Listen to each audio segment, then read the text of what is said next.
Bonjour à tous et à toutes. Aujourd'hui, je vous fais une petite vidéo sur les dot cards Daniel Smith. En fait, j'ai acheté plusieurs dot cards il y a quelques temps déjà, donc de trois marques différentes, Daniel Smith, Winsor & Newton et Schmink. Donc Daniel Smith c'est une marque états-unienne, Winsor & Newton britannique et Schmink c'est une marque allemande. Et donc en fait je les ai achetés pour pouvoir essayer un peu toutes leurs couleurs, parce que quand on commence en aquarelle on est un peu perdu parfois sur la qualité de l'aquarelle, entre fine et extra fine. Donc là j'ai testé les dot cards d'extra fine des trois marques. On est aussi un peu perdu sur quelle couleur on doit absolument acheter pour sa palette. On va parler des trois couleurs primaires qui sont essentielles. Bon, une fois qu'on sait faire ces mélanges, on n'a pas forcément besoin d'acheter 140 teintes, mais bon, il y a certaines couleurs qui sont plus faciles à avoir directement sous la main qu'à fabriquer en mélange, donc voilà, ça peut être intéressant en fonction de ce qu'on aime peindre, d'avoir un petit peu une idée de quelle couleur acheter. Donc là, je vous propose une vidéo où je fais le swatch en fait de toutes les dots, donc de tous les petits points de test qu'il y a sur les dot cards. Chez Daniel Smith, ça fait quand même 238 petits dots, je vais vous montrer les fiches juste après. Donc plusieurs heures de swatch. Moi c'était amusant à faire, hein, ça peut être une activité méditative assez drôle, mais voilà, ça peut vous faire gagner un peu de temps. Alors notez bien qu'en fonction de comment vous avez réglé votre écran, de comment moi j'ai filmé avec la lumière, les teintes elles sont jamais exactement identiques, c'est toujours très compliqué d'avoir la couleur réelle qu'on voit avec nos yeux à la lumière naturelle du jour sur un écran. Donc c'est plutôt pour vous donner une petite idée, et puis si vous êtes intéressé par la marque, bah voilà, vous pouvez acheter la dot cards. Moi je l'ai eu sur le site Aquarelle et Pinceau, mais vous pouvez la trouver ailleurs, et vous faire votre propre avis. Donc après, si vous avez aimé la vidéo, vous pouvez vous abonner pour pas louper les deux suivantes, et puis me mettre un petit pouce ou un commentaire, ça fait toujours plaisir. Voilà, je vous laisse avec la vidéo, à tout à l'heure. Donc avant de commencer, comme je vous disais, je voulais vous montrer un petit peu comment ça se présente. Donc pour la Daniel Smith, en fait, ça se présente sous forme de feuilles comme ça. C'est à peu près un format A4, hein, où vous avez donc les petites dots, donc là que j'ai utilisé, donc certains on voit plus très bien le point, mais il y en a d'autres comme celle-ci où on voit très bien. Et donc en fait vous venez juste mouiller votre petit point, et ça vous permet après d'utiliser la couleur sur le papier aquarelle. On peut voir déjà un aperçu juste comme ça en mouillant les points et en les étalant un peu, mais moi je préfère faire des swatchs. Ça me permet aussi de voir en dégradé, en rajoutant de l'eau dans mon pinceau, un peu ce que ça peut donner au niveau des différentes nuances de la couleur. Donc voilà, ça donne un premier aperçu, mais en swatch, moi je préfère, c'est mieux. Donc à chaque fois vous avez, pour chaque couleur, si mon focus veut bien se faire, vous avez, là si on prend la troisième ligne, la deuxième couleur, le Naples Yellow, donc le jaune de Naples que j'aime beaucoup, vous allez avoir à chaque fois des informations sur la transparence de la couleur, ces différentes qualités en fait qui sont écrites en bas, hein, donc comment elle réagit à la lumière, comment elle tient dans le temps, est-ce qu'elle est transparente ou plutôt opaque, est-ce qu'elle granule ou pas. Donc voilà, ça vous donne des petites informations supplémentaires sur les couleurs. Ensuite, il y a 4 fiches du coup, hein, parce que là c'est la plus grosse dot cards que j'ai eue, il y a 238 couleurs. Donc la première planche, on a plutôt des jaunes, oranges, rouges, le début des violets. Ensuite on passe sur tout ce qui est mauve, violet, bleu, vert. Donc il y en a qui sont assez sympas aussi sur celle-ci. La troisième, on a surtout les ocres et les bruns, terre. Et sur la dernière, on a la fin des bruns, ou plutôt les neutres en fait. Des neutres, des gris, des noirs. Et on a toute la gamme brillante en fait, toute la gamme irisée de Daniel Smith. Donc, j'essaie de vous montrer avec la lumière, c'est assez joli. Hein. Moi je suis pas une grosse fan des aquarelles brillantes. Alors j'en ai de chez Manon du Pigmentarium que j'adore, mais je les utilise toujours avec parcimonie parce que déjà en fonction de la lumière ça change beaucoup. Là vous voyez on voit pas du tout la brillance, et si je la mets à la lumière on la voit. Donc quand on encadre son aquarelle, bah si on la bouge pas en fait on voit beaucoup moins les effets. Et après quand on travaille sur logiciel, moi je sais, enfin pour mon cas je numérise mes aquarelles, je les scanne pour pouvoir en faire de la papeterie. Et vous aurez jamais le rendu brillant au scanner en fait, parce que votre scanner il prend, ou votre photo elle prend comme là, l'image à un instant T, et du coup, bah, vous avez pas tout cet effet de brillance. Il y a certaines couleurs qui font un peu comme les carapaces de scarabée, qui sont super jolies, mais bon, à part pour un original, il n'y a pas trop d'intérêt. J'utilise quand même tout ce qui va être doré, argenté et tout, souvent, parce que bon, voilà, sur des cartes de vœux ou quoi, ça fait toujours son petit effet. Mais bon, je les ai testés, je vous en parlerai aussi, mais c'est pas forcément mes couleurs préférées, je vais pas en acheter des tonnes, quoi. J'ai mon Gustave en doré de chez Manon du Pigmentarium, comme je disais tout à l'heure, et ça me suffit.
Alors pour terminer cette vidéo, je voulais vous montrer un petit peu les couleurs, donc les planches de swatch, en les bougeant un peu, que vous ayez un peu une idée à la lumière.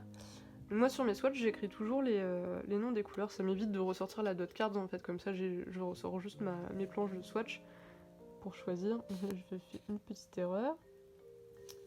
2 fois de suite la même teinte, le rouge de cadmium médium.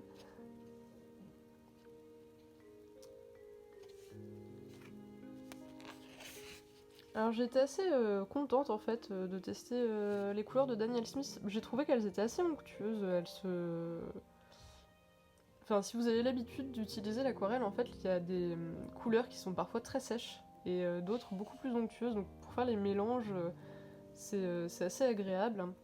Et ouais, j'étais assez contente, assez bonne surprise en fait de l'onctuosité des aquarelles de chez Daniel Smith. Alors ils ont une gamme, j'ai vu en faisant les swatchs, Primatech ça s'appelle, où en fait c'est avec des vrais minéraux. Enfin, les pigments sont des pigments minéraux, c'est écrit, je vous prends la dot. Voilà, ils mettent que les couleurs sont uniques et sont faites avec des pigments minéraux authentiques, donc des pierres qui sont broyées en fait techniquement. Donc après on en pense qu'on veut, en fonction des pierres ça peut être pas top au niveau environnemental, donc ça dépend de votre sensibilité à ces questions-là. Moi je sais que du coup pour ces raisons-là, avant d'aller acheter une aquarelle qui est faite avec des pigments minéraux, je vais faire attention, mais comme quelqu'un de vegan va faire attention à pas acheter des pigments qui proviennent d'animaux, parce qu'il y a beaucoup de pigments qui proviennent d'animaux. Et pareil, va pas acheter des godets mélangés avec du miel, enfin voilà, après c'est des questions personnelles et ça regarde chacun. Je porterai pas de jugement, mais en tout cas, pour ma part, voilà, je fais attention, j'essaie de pas acheter de pigments d'aquarelle avec des pigments qui pourraient provenir d'extractions qui sont dangereuses pour l'environnement ou de souffrances des gens qui les extraient ou quoi que ce soit. C'est assez difficile, hein, parce qu'au niveau traçabilité, c'est pas toujours très clair. Mais c'est pour ça que passer par des petits artisans aussi, ça permet de pouvoir parler plus facilement à la personne qui a fait la couleur pour avoir les infos. Donc sur les gammes pailletées, vous voyez, c'est assez difficile en fait. La lumière, il y en a qui sont quasi transparentes en fait. Enfin, elles sont transparentes sauf la paillette, la petite paillette. Donc, elle brille bien. Hein. Je vous ai montré sur la dot card tout à l'heure. Comme c'est plus concentré, on voit mieux et ça brille super bien. Hein. Après voilà, chacun ses goûts. J'avoue que si je devais en choisir deux, j'ai quand même les duochromes là que je vous mets un peu au centre, fleurs de cactus et hibiscus qui sont assez sympas, assez fraîches. Mais bon, encore une fois, tout dépend de ce que vous voulez faire avec. Voilà, j'espère que ça vous aura un peu guidé sur les différentes teintes que propose la marque Daniel Smith. Et puis, je vous donne rendez-vous pour découvrir Winsor & Newton et Schmink la prochaine fois. Bonne journée!